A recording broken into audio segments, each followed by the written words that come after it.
Екі диктаторды қазақтың астанасында күтіп алады екен. Екі диктаторды.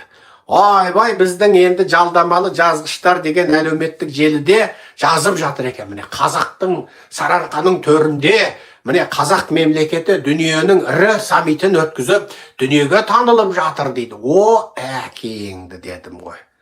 Атаңның басы дүниеге масқара болып жатсың. Тоқаевтың бұрынғы некелі байы Путин, қазіргі некесіз көңілдесі Ши Цзиньпин екеуін шақырып, Тоқаев бір төсектің ортасында байын бір сүйіп, жаңағы көңілдесін бір сүйіп, сол Тоқаевтарыңыз махаббаттан, бақыттан бас айналып отыр. Енді басын бояп, жаңа ерніме қандай помада алам, мына қызылдау боясам Путинге жағам, боямасам Ши Цзиньпинге жағам деп, Тоқаевыңыз айнаға қарап, сылаңдап, жаңағы қолтық жүнін жұлып, жаңа қырынып, жаңа бетіне неше түрлі әтір суын себініп, сол Ши Цзиньпинмен Путинге қайтып жағам деп есі шығып жатыр. Ал Ши Цзиньпин екеуін қуырып, жаңағы майға 2 рет қуырған шошқаның санын жеп, рақаттан Қытайдың ана сасық жүн арағын ішіп, Ши Цзиньпин екеуі дабайын, махаббатымыз баянды болсын деп, содан Ши Цзиньпинді масқып жатқызып қойып, қайтып келіп, Путинге: ал, дорогой товарищ Путин, енді сізге келіп тұрған Кемел Жемелович примаков қой деп, сонымен Путинмен жаңа орыстың сасық водкасын ішіп, дабай деп закускаға сөйтіп бірінің басын бір иіскеп отырмақшы. Бұл қазақ алақайлайтындай, қазақты бір әлемдік геосаясатта өзінің орны бар екендігін дәлелдеді деп биліктің жалдамалылары жазғандай оқиға емес. Ол Тоқаев сол екі байының ортасында бақыттан бас айналатын саммит. Шыны осы, басқа түк те жоқ.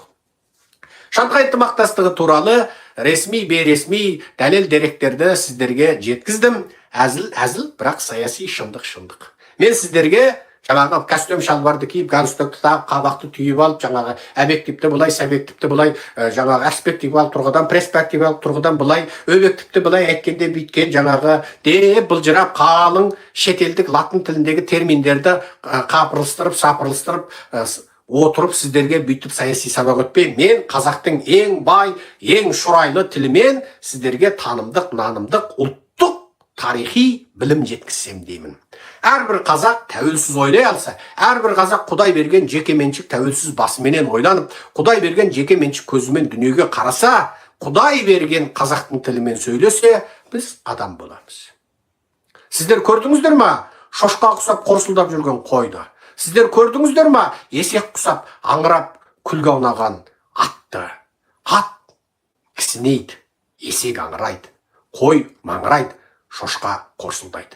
Өзін Құдай берген табиғатынан айнытып, өзін Құдай ат қып жаратса, жылқы қып жаратса, есек құсап аңырап күлге аунайтын хайуан, ол дұрыс хайуан емес. Өзін Құдай қой қып жаратса, шошқа құсап, нәжіске батпаққа малынып, шошқа құсап қорсылдаса, ол да дұрыс хайуан емес.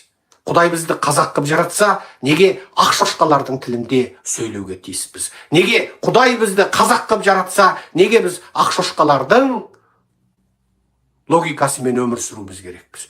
Бізді Құдай қазақ қып жаратты, қазақ болып өмір сүреміз, қазақтың тілінде сөйлейміз. Ешқашан жаттың тілінде сөйлемейміз. Және қазақтың мемлекетін құруға тиіспіз. Ал сіздердің мынау ұрғашы тигрларыңыз, ол жау. Ол қазақтың жауы. Путин барлық кездесуде, барлық жиында Тоқаевтың әкесінің атын айта алмайды. Касим-Жомарт Кемел Жемелович Тоқаев деп айтады. Байқадыңыздар ма? Путин қандай әккі адам, қандай айлакер арамза адам. Оның тұтас өмірі арамзалықтан тұрады. Ол сол арамзалығымен билікке келген адам. Сол арамзалығымен билігін ұстап отыр. Ол сол өзінің тағын ұстап отыру үшін мына соғысты қозғады. 500 миллион Ресейдің әскері соғысты өлді. 1,5 миллион Ресейдің әскері мүгедек болды. 2 миллион отбасы аңырап отыр. 2 миллион атана, 4 миллион адам аңырап отыр. 2 миллион жар аңырап отыр. 2 миллионда 4 миллион бала аңырап отыр. Ал осы Путин. Ол 6 қабат аспанның ар жағындағыны біледі, 7 қабат жердің астындағыны біледі.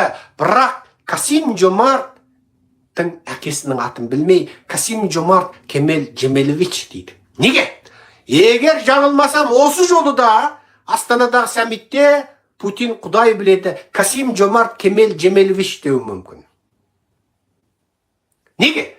Путин Тоқаевқа ескертіп отыр. Сенің әкең Примаков, сенің әкең Евгений Примаков дегенді ескертіп отыр. Сен Кемелдің ұлы емессің деп отыр. Сондықтан Путин әдейге Касым-Жомарт Кемелевич Тоқаев деп әдейге жаңылысады. Ол жаңылысып отырған жоқ. Ол ескертіп отыр. КГБ-ның құпия архивін қалаған уақымда ашып тастаймын деп отыр. Назарбаев та, Дариға да Путиннан неге өлердей қорқады? Назарбаев қанды қаңтарда екі қолы қанға малынған. Қазақтың көтерілген жастарын атуға бұйрық бергенде Назарбаев. Ал кейін Москвадан арнайы комитет құрылып, желтоқсаншыларды атқан кезде соған қол қойған бұйрықта Назарбаевтың қолы бар. Путин Назарбаевты өмір бойы желтоқсан көтерілісіндегі қанды тірліктер үшін және Совет одағы құлағанға дейін Совет одағын ұстап қаламын деп жан таласқан тірлік үшін Назарбаевты бопсалап отырды. Назарбаев сондықтан Путиннің сұрағанын беріп отырды, талабына көніп отырды.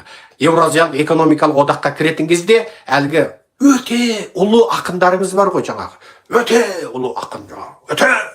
ұлы ақындарымызды қазақ тілі деген тақырыпты көтертіп қойды. Бүкіл интеллигенциялы қазақ тілі деп шулағанда Еуразиялық экономикалық одаққа қол қойып жібереді. Міне. Тағы да ОДКБ-ға кіру керек болады. Сол кезде де жаңағы өте ұлы ақындарыңызды шулатып қойып, бір кісінің үстінен сот, арыз, айғай шу, қырғын, тағы да қазақ тілім болмасам деп көтеріп қояды. Ол қазақ тілі өмір бойы босағада тұратын сорлы тіл, жаңа өмір бойы. Сөйтеді де ОДКБ-ге қол қойып жібереді. Қазақтар сосын жаңа ұлы ақынның ұлылығына сеніп, лаңғада болып, ол сонымен қалады. Ол өмір бойы желтоқсанның шындығын ашпайды. Неге? Желтоқсанды көтерген кім еді? Арон еді. Аронды түрмеде өлтіреді. Аронды соттатады әдейі. Неге? Желтоқсанды көтерген Арон болады. Арон сауатты болады. Арон білімді болады. Аронды өмір бойы түрмеден шығармай ұстап отыр. Ал Арон полицияны өртеген жоқ еді. Ол ондай жаңа зұлымдыққа, ондай бір кісі өлтіретінге баратын адам емес еді. Ол интеллигенциялы болатын. Полицейдің үстіне бензинді құйған биліктің Назарбаевтың өзі. Қазақ тілі ешқашан сіздердің ұлы ақындарыңыз көтергендей, сіздердің қазіргі Қазыбек Иса алқаштарыңыз көтергендей, ешқашан солардың көтерумен анда-санда қазақ тілі дегенмен шешілмейді. Қазақ тілінің мәртебесі көшедегі алма сатып отырған, шемішке сатып отырған орыс кемпірге барып, кабарит по-казахски деп, оны видеоға түсіріп желіге салғанмен шешілмейді. Қазақ тілінің мәселесі тек қана мына орысқұл билікті құлатқан күні, шын қазақтың ұлтшылдар билікке келген күні шешіледі. Маған $1 миллион бер, бір орысша лекция сөйле десе, мен сөйлемеймін. Бірақ мына зұлым билік, Астанада отырған қалың депутаттың ішінде бір 4-5 қазақша сөйлейтін маймылды кіргізіп қойған. Ол бүкіл министрің, бүкіл мына миллиардерлерің, бүкіл күштерді, қарулы күштерді, полицияны түрмен ұстап отырғандар, бүкіл Қазақстанды ашса алақанда, жұмса жұдырығында ұстап отырғандар қазақтар ма? Қазақ емес, олар қазақтар. Олар бұрынғы казактардың аузынан түсіп қалған баласы қазақтар. Қазақ халқы тарихта екі сатқын қауымнан айырылды. Бірінші қазақ дейтін сатқын қауым шығып, бөлек қауым болып қалыптасып, орыстың қатындарын ала беріп, бүкіл Ібір Сібірді жаулаған орыстың жезөкше қыздарын жаңағы соларға беріп, солардан бала туып, оған тағы жезөкше қыздарды әкеп беріп, сол қалың жезөкшеден қазақ дейтін қауым қалыптасты. Негізі қазақтар қазақ еді. Сөйтіп қазір олардың түрі де, көзі де, тіпті бәрі де бізге ұқсамайтын бөлек қауым болды. Неге? Жезөкше шешелеріне тартты. Екінші бір қауым қалыптасып келе жатыр, олар қазақ. Олар республики Қазақстанды меңгеріп отырған қазақ халқы. Бұл қазақ халқы қазаптар. Бұлар нағыз қазаптар. Бұлар өздерін қазақ дейді. Анығында бұлар қазаптар.